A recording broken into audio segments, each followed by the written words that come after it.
16 में ग्रेजुएशन किया है? नहीं सर, 13 में, 2013 में। 2013 में ग्रेजुएशन किया, उसके बाद? सर उसके बाद मैंने मास्टर्स किया, 2015 में कंप्लीट किया मैंने मास्टर्स अपना मैथ्स में। और sir post that I am preparing for civil services. Sir I have been writing many exams but I unfortunately could not make into the merit list, so but I am still preparing. और graduation subject? Sir applied mathematics. Applied mathematics. And your optional? Yes sir. Optional? Maths sir. Mathematics sir. What is different between applied mathematics and mathematics? Yes sir. So applied mathematics, so I would start with mathematics first. Mathematics is the study of change, geometry, structures, quantities, and sir applied mathematics is the application of that mathematics in the real world problem in across various fields, be it physics, be it statistics, computer science, actuarial science sir. So varying fields sir. What will be the benefit of mathematics or applied mathematics in administration? Yes sir. So mathematics gives us numeracy skills. तो sir एक basic numerical understanding हर चीज में होना हमें बहुत जरूरी है। National education policy भी इस पे एम्फसाइज करता है। Apart from that, sir, the subject applied mathematics has various application in the field of administration. I'll start with the intelligence. So cryptography is used directly in the intelligence. Second sir resource allocation में transportation problem जो कि OR का subject है उसको use कर सकते हैं। So basically what it does is एक एफिशिएंट और साइंटिफिक वे में कोई भी एडमिनिस्ट्रेटिव वर्क है उसको कैसे किया जा सके उसमें हेल्प करता है। साथ ही सर मैथ्स एक ऐसा सब्जेक्ट है जो हमारे एनालिटिकल स्किल्स को, लॉजिकल रीजनिंग को एम्फेसाइज करता है, इसको एनहांस करता है। तो these are the benefits sir. आपको आरडीओ बना दिया जाता है, दैट इज वीडियो, ठीक है, और गांव में भेज दिया जाता है, ठीक है, ठीक है सर। वहां बाढ़ आ जाती है, अच्छा, ठीक है, ठीक है। आप अपने मैथमेटिक्स को कैसे कैसे यूज करेंगे वहां पे उस आपदा से निपटने के लिए? सर पहली चीज तो एक ऑब्जेक्टिविटी टू द प्रॉब्लम ये देगा कि मुझे कौन सा स्टेप को प्रायोरिटी में और कैसे करना है। ऐसे मैं समझती हूँ कि जब एक बाढ़ आता है तो the most affected is the people who are living there. तो सबसे पहले उनके इवैक्यूएशन, उनको एक प्रॉपर जगह पे ले जाने का काम और उनके तक जो जरूरत के सामान है, उनकी जो बेसिक नीड्स हैं उसको पहुंचाया जाए। सर एक बार जब ये चीज हो जाए और बाढ़ शांत हो जाए तो उनके रिहैबिलिटेशन का और उनके जो लॉस हुए हैं उसको फुलफिल करने के लिए सर स्टेप्स लिए जाएं। सो सर एक ब्रॉडर व्यू और एक ऑब्जेक्टिविटी देता है प्रॉब्लम सॉल्विंग के लिए और एक गोल ओरिएंटेड अप्रोच देगा कि मुझे ये टास्क को एक लिमिटेड टाइम में विथ मैक्सिमाइजिंग द प्रॉफिट कैसे कर सकूं मैं। अच्छा, इसमें डाटा का यूज कैसे करेंगे आप? यस सर डेटा एनालाइज करके ही हम लोग ये बेहतर रूप से समझ पाएंगे कि कौन सा एरिया ज्यादा इफेक्टेड है और कहाँ पे उसको रिहैबिलिटेट करने के लिए एक शिफ्ट किया जा सके। साथ ही सर जो रिसोर्स एलोकेशन का काम है, कौन सा एरिया में कितना रिसोर्स को पहुंचाना है, सर ट्रांसपोर्टेशन प्रॉब्लम का यूज करते हुए और डेटा को एनालाइज करते हुए ये काम किया जा सकेगा सर इफेक्टिवली। अच्छा, विमेन एम्पावरमेंट से जुड़ी हुई बिहार सरकार की 5 योजनाओं के बारे में बताएं। Yes, sir. I'll start with the anti-dowry campaign and the child marriage campaign, जिसके बारे में आज पेपर में भी हाईलाइट किया गया। सेकेंड सर एजुकेशन के लिए बालिका कब पास किया गया? Yes sir. कब पास किया गया? सर ये एक्ट नहीं है, जहां तक मुझे पता है ये एक कैंपेन है, बट सर डाउरी जो एक्ट है वो 1961 में पास किया गया था, जो सेंट्रल गवर्नमेंट का है। जी, कैंपेन कब से चलाया जा रहा है? 2016 से सर। अच्छा, 17 से सर, 2017 से। अच्छा, दूसरी योजना बताइए। Yes sir. Sir Deendayal Upadhyay NRLM national rural livelihood mission के तहत जीविका चलाया जा रहा है, जिसके तहत सेल्फ हेल्प ग्रुप्स बना करके विमेन लेड डेवलपमेंट की तरफ हम जा रहे हैं। सेकेंड सर बालिका कन्या उत्थान योजना है, बालिका साइकिल योजना है। Sir these are the very important योजना स्कीम्स ऑफ गवर्नमेंट बिहार। और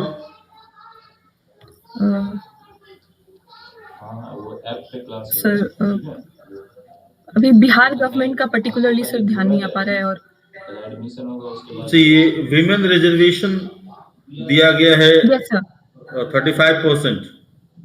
यस सर। Yes sir. सात निश्चय पार्ट 1 के तहत विमेन एम्पावरमेंट की बात की गई थी सर। उसी के तहत 35% रिजर्वेशन दिया गया है स्टेट गवर्नमेंट के जॉब्स में विमेन को। ये 35% रिजर्वेशन को आप कैसे देखते हैं? सर ये एक बहुत ही प्रोग्रेसिव स्टेप है गवर्नमेंट के द्वारा। सर जो एक जो होता है वो बढ़ता है विमेन की तरफ। अगर एक विमेन अधिकारी आती हैं तो लोगों का नजरिया बढ़ता है। It also inspires the other girls in the city और the area in her jurisdiction. तो प्रोग्रेसिव स्टेप है। राज में महिलाओं के लिए आरक्षण दिया गया 50% दिया गया है। Yes sir. ये भी गुड स्टेप है बिहार सरकार का वुमेन एम्पावरमेंट के दृष्टिकोण से।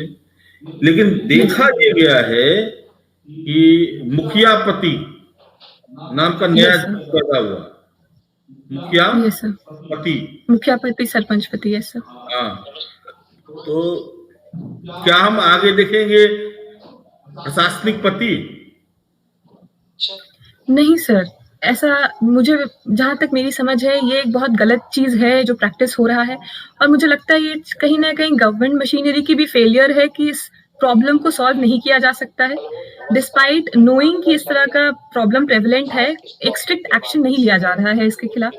What we need sir is मुझे आप स्पेसिफिकली बताएं कि मुखिया पति तो सुन रही हैं आप कई समय से, तो प्रशासनिक पति क्यों नहीं पैदा हो, वो बताएं स्पेसिफिकली।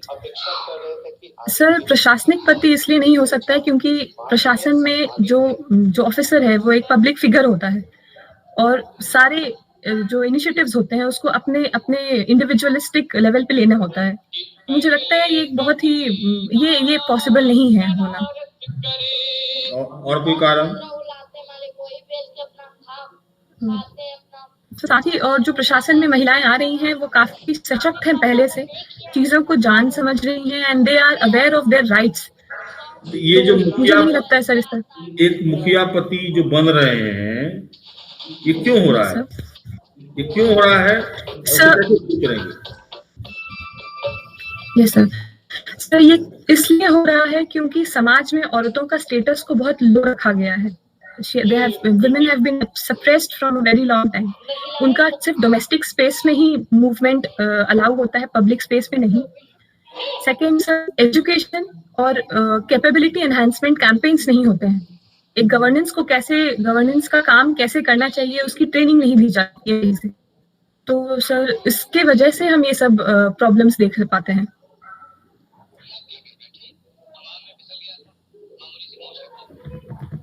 कहा जाता है कि जो मैथमेटिक्स पढ़ते हैं जो लोग वो बहुत ही कैलकुलेटिव हो जाते हैं, एब्स्ट्रैक्ट नेचर के हो जाते हैं।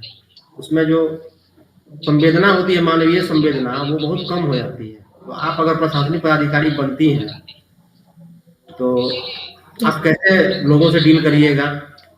आप इस बात से कहाँ तक सहमत है कि संवेदना कम हो जाती है?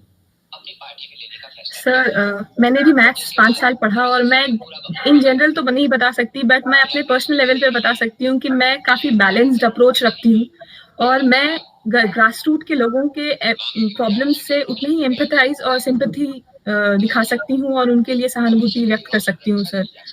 और ज़रूरत है, अगर ऐसा है भी तो एक बैलेंस बना के रखने का आवश्यकता है। Sense of what happens is कि ऑब्जेक्टिविटी बढ़ जाती है, हर चीज को एनालाइज करके काम करने का क्षमता डेवलप होता है, इसीलिए इस तरह का विचार उत्पन्न होता है। अच्छा, आपके पास एक व्यक्ति आता है जो बहुत ही गरीब तबके का है, उसके पास किसी भी तरह का आइडेंटिटी प्रूफ नहीं है, उसका नाम पीडीएस में जुड़ा हुआ नहीं है, आपसे गुहार लगाता है कि मैडम हमको पीडीएस का लाभ नहीं मिल पा रहा है, लेकिन उसके पास कोई आइडेंटिटी प्रूफ भी नहीं है, तो आप क्या करिए? सर पहले तो मैं चेक करूंगी कि जो पीडीएस के तहत जो टारगेट बेनिफिशियरीज हैं उनके जो एलिजिबिलिटी है उसको वो सेटिस्फाई करता है कि नहीं। साथ ही सर साथ में मैं उसका एक गवर्नमेंट आइडेंटिटी प्रूफ बनाने के लिए अप्लाई करूंगी, उसको कहूंगी कि वो अप्लाई करे and I will direct him. और once the identity card is prepared और उसके जो एलिजिबिलिटी है वो जो पीडीएस के तहत जो है उसको अगर सेटिस्फाई कर रहे हैं तो राशन कार्ड उसका बनवा दिया जाएगा, जिसके तहत वो फेयर प्राइस राशन शॉप से सर नहीं, परचेज कर सके, एक सामान ले चीज सके। ये पूछा जाए, एक गरीब व्यक्ति आता है यस जिसको सर। न मकान है, ठीक है, न खाने के पास ओके सर। का सामान है, ठीक है, ओके सर। और उसने सारे डॉक्यूमेंट फुलफिल कर दिए, ओके एक सर। डॉक्यूमेंट नहीं है, और वो कह रहा है, गुहार लगा रहा है कि मैं भूखे मर जाऊंगा, मेरे पास न घर है न द्वार है, भूखा हूँ कि तो, और एक सारा उसने फुलफिल कर दिया, एक डॉक्यूमेंट नहीं है, तो ओके सर। प्रशासक के रूप में आप क्या करें? Yes sir. सर सबसे पहले तो मैं ये चेक करूंगी कि क्या कोई दूसरा स्कीम है जो बिना उस डॉक्यूमेंट के सारे क्राइटेरिया सेटिस्फाई करता है।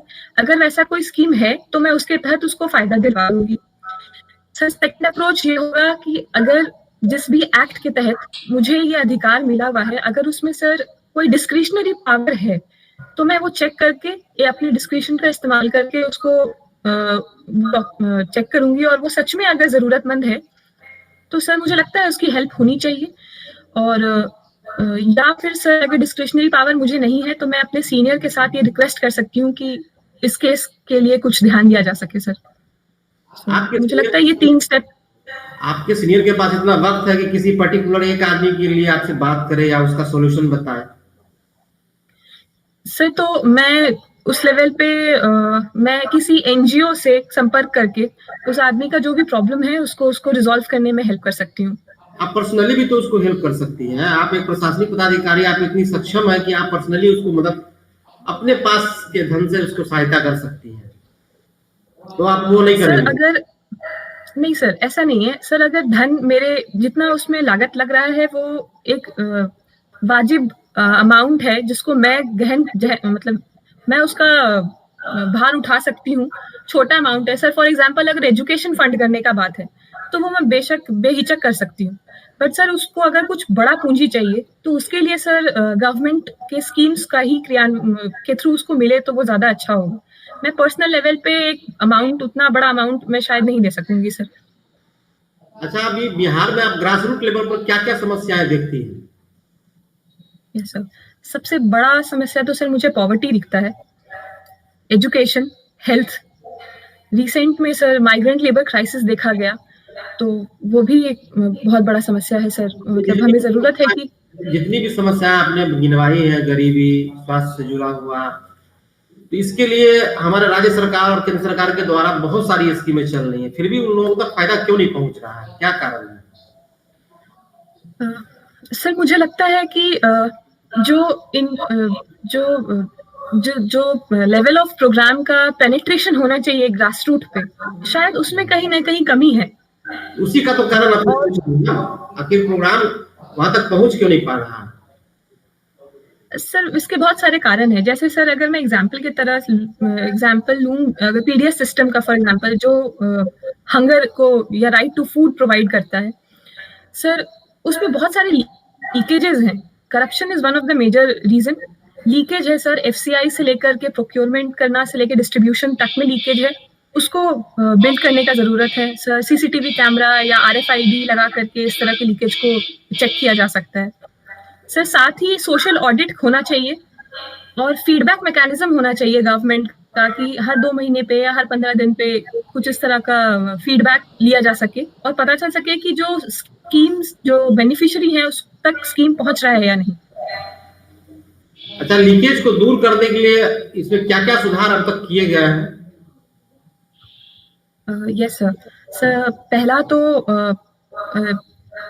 RTI एक्ट लाया गया है, जिसके तहत हम इंफॉर्मेशन कलेक्ट कर सकते हैं कि क्या प्रॉब्लम्स हैं और क्या क्या एग्जैक्ट मेंशन प्रिस्क्राइब्ड स्टेप्स हैं। सर सीसीटीवी कैमरा का यूज किया जाने लगा है ऑफिसेज में।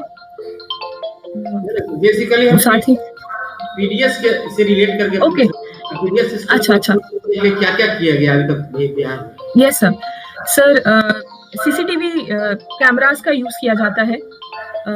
बायोमेट्रिक सिस्टम्स का यूज किया जाना बहुत सारे स्टेट्स में शुरू कर दिया गया है। देखिए अनाज जब एफसीआई से निकलती है ट्रक पे तो उस पे बैनर लगा रहता है और डोर स्टेप डिलीवरी होती है उसकी, वहाँ बायोमेट्रिक सिस्टम से लोगों को अनाज दिया जाता है, तो फ्री लीकेज हो जाता है कहाँ पे? सर जैसे जब राशन शॉप में सामान पहुंचता है तो लोगों का वेट मेजर में प्रॉब्लम होता है। अगर 10 किलो का वेट है तो वो शायद मेजर 7 किलो ही कर पाता है, तो एक प्रॉब्लम वहां है सर। दूसरा सर मुझे लगता है चोरी, जो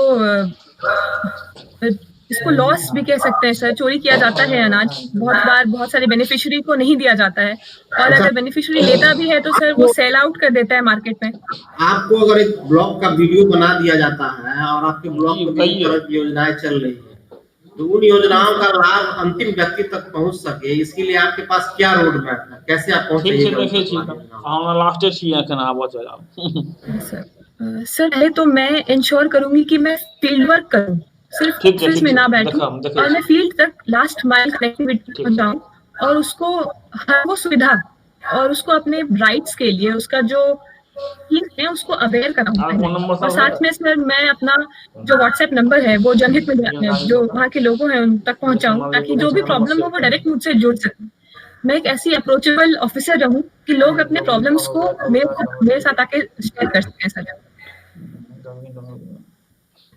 अच्छा, अभी CAA यस सर, काफी विवाद रहा, क्या विवाद है? सर ये सिटीजनशिप अमेंडमेंट एक्ट है जो पिछले साल पार्लियामेंट में पारित हुआ। उसके तहत सर ये है कि जो नेबरिंग कंट्रीज हैं, अफगानिस्तान, पाकिस्तान, श्रीलंका और नेपाल, भूटान सर, यहाँ पे जो minority, sorry not Bhutan sir, जो माइनॉरिटीज में जो माइनॉरिटी है। अपने देश का नाम बोली फिर से, देश का नाम बोली। सर मैं Bhutan, Pakistan, Afghanistan, Sri Lanka. No, Pakistan, Afghanistan, Bangladesh, sorry sir. तो सर जो यहाँ पे माइनॉरिटीज हैं उनको इंडियन सिटीजनशिप देने का प्रावधान किया गया है, जिसमें माइनॉरिटीज में सर इंक्लूड करता है Hindu, Jain, Buddhist and Christian and Sikhs sir. और एक छूट गया, पारसी सर। नहीं वो तो हिंदू में ही आते हैं। नहीं Parsi. Okay sir. Cut off date क्या है?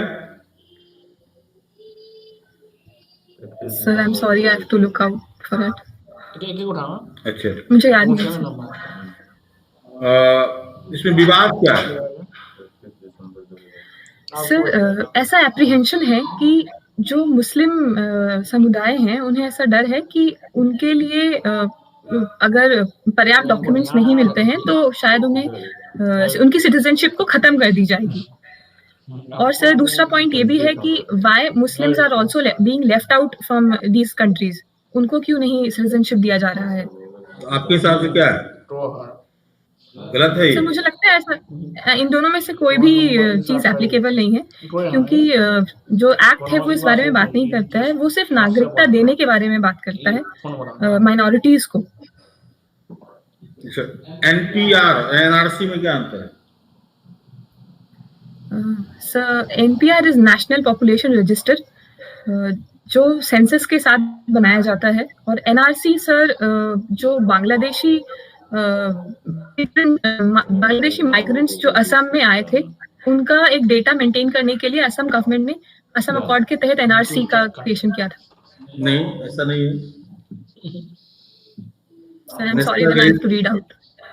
ओके, एनपीआर और का कटअप डेट क्या है?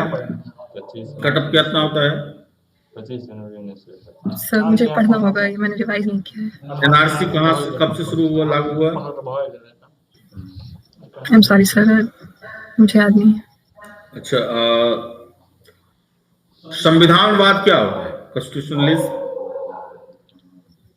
Sir, constitutionalism is a doctrine wherein constitution को supremacy दी जाती है और जो भी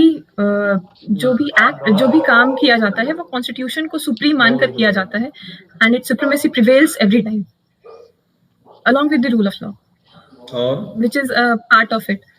और एग्जाम्पल दीजिए कोई। सर जैसे हमारे कंट्री में रूल ऑफ लॉ की सुप्रीमेसी, कॉन्स्टिट्यूशन की सुप्रीमेसी है, तो जो भी कानून बनता है वो ऐसे होने चाहिए जो कॉन्स्टिट्यूशन के बेसिक स्ट्रक्चर को वायलेट नहीं करें और जो रूल ऑफ लॉ है उसके तहत हो। अच्छा, रूल ऑफ लॉ क्या होता है? Sir rule of law basically article 14 के तहत इक्वालिटी बिफोर लॉ के अंदर आता है, जो एक ब्रिटिश ओरिजिन का है। सर इसमें ऐसा होता है कि जो भी सिस्टम प्रिवेल करता है वो जो उस कंट्री का कोडिफाइड लॉ है उसके तहत ही होगा। इक्वालिटी बिफोर लॉ और Yes, equal sir. Opportunity, equal protection of law, क्या अंतर है? Yes sir, equality before law rule of law की बात करता है और इक्वल प्रोटेक्शन ऑफ लॉ जो है वो like should be treated like का बात करता है। मतलब जो वो सर जो डिफरेंस है क्वालिटी, मतलब एक समान के लोगों को एक तरह का ही सुविधा प्रोवाइड किया जा सकता है, ये डिफरेंस हो जाता है दोनों में सर। एग्जाम्पल लाइक दीजिए, should be treated like. Example दीजिए। सर अभी ध्यान में नहीं आ रहा है एग्जाम्पल। अच्छा, और पूछिए किस बोला। राज्य क्या है, स्टेट क्या है according to our constitution? Sir, Article 13 defines state to be the institution जो आर्टिकल 13 के तहत ऐसा स्टेट को डिफाइन। आर्टिकल 13 में स्टेट डिफाइन नहीं है। आर्टिकल 12 सर, सॉरी आर्टिकल इसके 12। अलावा आर्टिकल 12 के अलावा और कहाँ है? सर डीपीएसपी में भी आर्टिकल 38 है शायद डिफाइन है, 37 है। 36। Okay 36 sir. बोलो अब स्टेट की, what is the definition of state? Yes, sir. So state is a government institution which does the governance, मतलब public service delivery का जो काम होता है वो स्टेट के थ्रू किया जा सकता है। सर्विस डिलीवरी का सर जो गवर्नेंस का काम है वो करती है। Define state as Article 12. Sir, I'm sorry, I cannot recall the article right now. So, what is difference between nationality and citizenship? Sir, citizenship is. Sir, I'm sorry, I have to read. Okay, huh? So I have to read it. The dispute between India and China is there? Yes, sir. Border dispute. Sir, border dispute, sir. India and China. Three Okay, sir. front border dispute between India and China. Which are Yes, three sir. fronts? Yes, sir. So the India-China border has been divided into three sectors: the western, the middle, and the eastern sector. So western sector is वो sir Johnson line और जो India है वो LAC को Johnson line के तहत मानता है, जिसके तहत जो अक्साई चिन का रीजन है वो जम्मू कश्मीर प्रिंसली स्टेट में रखा गया था सर। बट चाइना का ऐसा नहीं कहना है, उनके हिसाब से जो अक्साई चिन है वो चाइना के अंदर है, ये लद्दाख रीजन में आता है। कौन सा line? Second sir the west. कौन सा लाइन है वो? सर मैकडोनल्ड्स लाइन है। ओके। सर उसके बाद जो सेंट्रल सेक्टर है वो डिस्प्यूट फ्री है सर, मतलब यूजुअली वहाँ डिस्प्यूट नहीं देखा गया है 1962 के बाद से सर। और सर जो वेस्टर्न मोस्ट सेक्टर है जो it comprises the whole of Arunachal Pradesh and China claims the whole of Arunachal Pradesh as south Tibet. What is LAC? तो sir LAC is line of actual control and LAC is the whole border area of the India China जो Johnson line और McDonald line के dispute को What is line of actual control? What it define? Sir it defines the territory claimed by India and that of China। तो sir जो border line है उसको LAC कहते हैं। What is difference between LAC and LOC? Sir LOC जो है वो seize of fire जब जहाँ पे हुआ था वो एरिया जो UN के द्वारा बताया गया जब, तो उसको सीज ऑफ फायर जहाँ हुआ उसको डिमार्केट किया गया LOC के तहत, वो इंडिया और पाकिस्तान के बीच में है। और LAC sir line of actual control जो है वो इंडिया और चाइना के बीच है सर। बफर जोन क्या है फिर? क्या चलवा sir I have to read सब, if I'm allowed to guess I can Go on. Sir buffer zone वो टेरिटरी या वो जोन होगा जो डिस्प्यूटेड रहता है और जो बॉर्डर एरिया में कुछ दोनों साइड कुछ एरिया जो रिस्ट्रिक्टेड एरिया होंगे उसको बफर जोन बोलेंगे। चलो that is zero man's lines. I am sorry sir, I don't know. Okay, कोई दिक्कत नहीं, ठीक है। एक और तुम्हारा मॉक देंगे हम 7 तारीख को, 7, ठीक है।